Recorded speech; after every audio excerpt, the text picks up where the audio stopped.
The HTC One M8 has been shrunken down to size, perhaps, for some users out there. Hey, it's Josh Regar from Android Authority. What's going on, everybody? And here is your first look at the HTC One Mini 2. Of course, we're going to start off with the design, and what we have here is a phone quite literally the same as the HTC One M8, just shrunken down for a better and more accessible size. And that's essentially what the Mini device is supposed to be, and that's what you get here. It's really the same design language that was found in the original, with this hairline brushed metal on the back, and of course the boom sound speakers found on the top and bottom of the front of the device. That screen, by the way, is a 4.5-inch screen coming in at 720p resolution.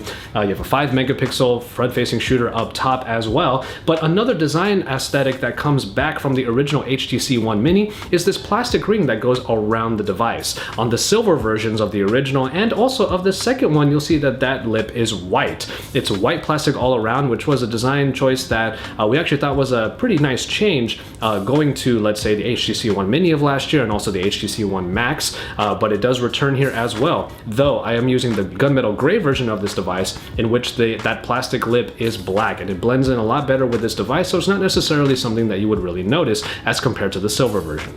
As you go around the device, you'll find that, at least on the top, the power button is so much easier to reach as compared to the original Big Brother flagship. And if you thought that that phone was really large, you just have to grip this phone and then be able to turn on the screen a lot easier, because that power button is easily reachable with your index finger.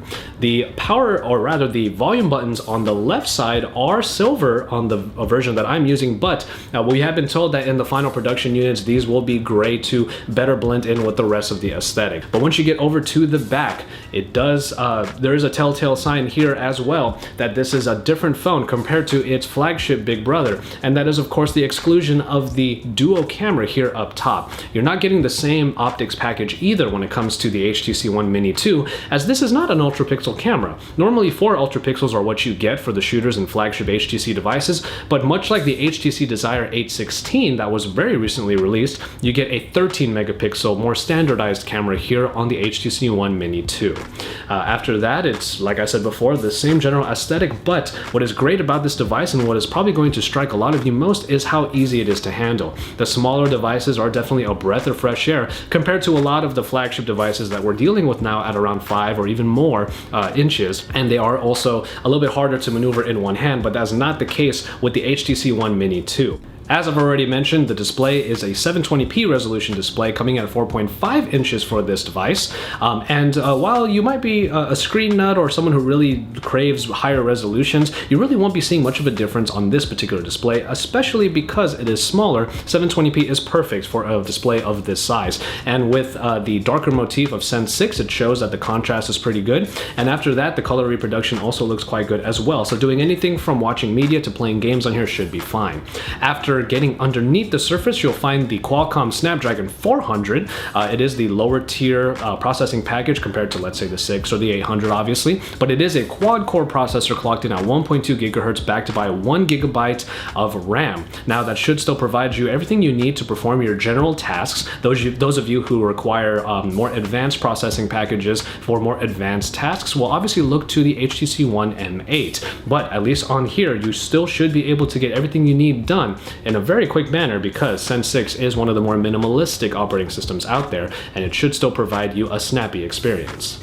Those sensors that would trigger when you bring the phone up to your face on the HTC One M8 are not found here, so you will not be turning on the screen in a number of different unique ways, but at least, like I said already, you will be able to reach that power button up top very easily. As far as onboard storage goes, you get 16 gigabytes on the HTC One Mini 2, but also you have a micro SD card slot, which is a great addition to here, and it is expandable with cards of up to 128 gigabytes of capacity. The battery is a 2100 milliamp hour unit. That is pretty sizable for a device of this size and should provide quite a bit of longevity.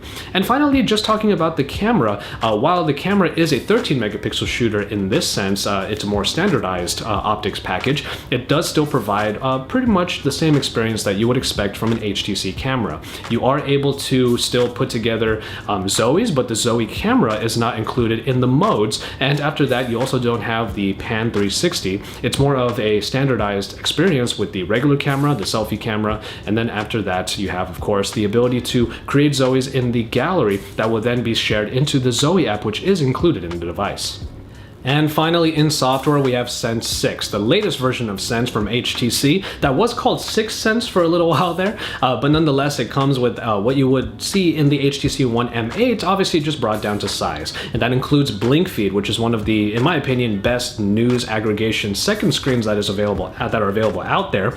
And it is an enhanced version that now uses tiles in a very flat manner instead of the paginated layout to bring you all of your news feeds in a very attractive way.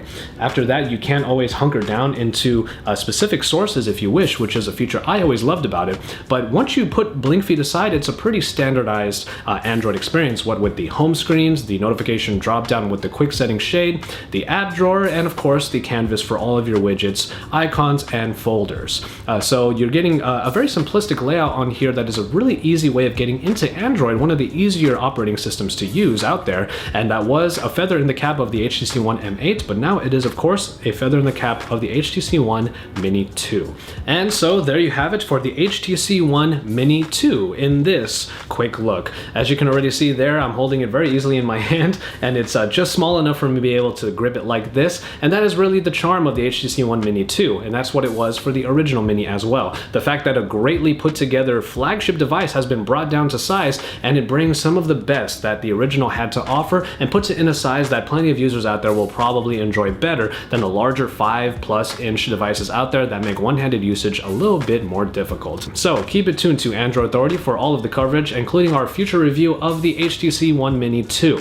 Keep it tuned here for all of the best reviews, comparisons, weekly shows, and also all content from the likes of Joe, Jace, Kevin the Tech Ninja, and Lon Wen. So keep it tuned here to Android Authority because we are your source for all things Android.